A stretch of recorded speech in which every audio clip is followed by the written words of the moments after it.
They never thought that 75 million the people guerrilla would rise commanders as one. we visited They thought are former by regular army taking officers. this ruthless action, Both by are graduates terrorizing, of the they Pakistan would be able to military cow down the academy. people. Major Shafat, how large an area do you control here? I'm holding an area approximately 450 square miles with a population of 1 million. Well, what are the chances of the Pakistanis hitting us with aircraft right now? We're sitting right out in the open. Do they do that often? They can do come. They've been stuffing here and there everywhere. Because since we have nothing against it, barring few automatics to be used, so they can use the air very freely. That's the advantage they have. Bad weather, stormy day, cloudy day, we take the advantage. And moreover, since we operate at night, they can do nothing to us at night. What sort of tactics do you use to overcome the Pak Army's tremendous superiority in firepower?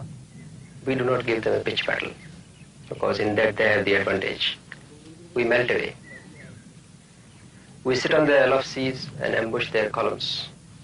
We raid their outposts. We try and isolate them and destroy them in detail. Is it a military secret to ask how many troops you've got in this area? No, it is not a military secret. As a matter of fact, there are plenty of troops, but most of them are unarmed.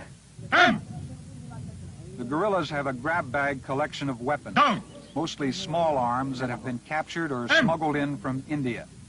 But they are confident. This is a colonial war. We have seen in history, the colonial war, every colonial power had to vacate the place. Pakistan is a third-rate power. How can they afford to fight and win a war, having a line of communication of 3,000 miles with a very meager economy, and fighting against a population of 75 million who have risen in unison for one thing, that is democratic right and their self-determination and independence. As we traveled through the area held by the Mukti foes, we visited several towns, all of them fortified with bunkers and anti-aircraft machine gun positions. This town is called Ramari. Its pre-war population was 5,000, but the number has gone up with the influx of refugees from areas controlled by the army. The West Pakistanis were driven out of here 6 months ago.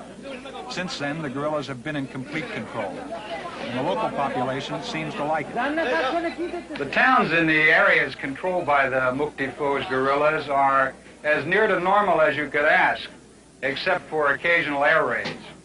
One of the interesting things inside the rebel areas is the way the Bangladesh has set up a complete civil administration.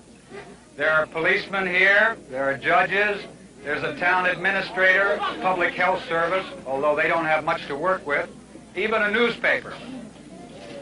The local Bangladesh government is even self-supporting. They impose a nominal tax on the major export crop of the area, that's jute, and from that they finance all of their civil activities and some of their military activities. West Pakistan.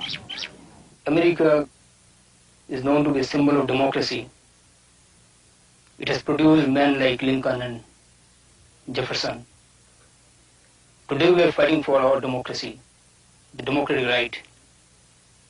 But we find, to our dismay, that your government is giving arms and economic assistance to the Pakistanis who are creating genocide in our country, killing unarmed civilian population and committing worst type of brutality in the human history. We want our independence. We want an independent Bangladesh. The Americans' administration should be with the people. Instead, they have sided with an oppressive government, that is Pakistan's military regime. So that's somehow very puzzling. I don't know how it serves their interest.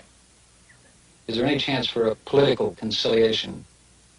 Only political solution is that, is on one point, there is our independence and complete liberation of this area.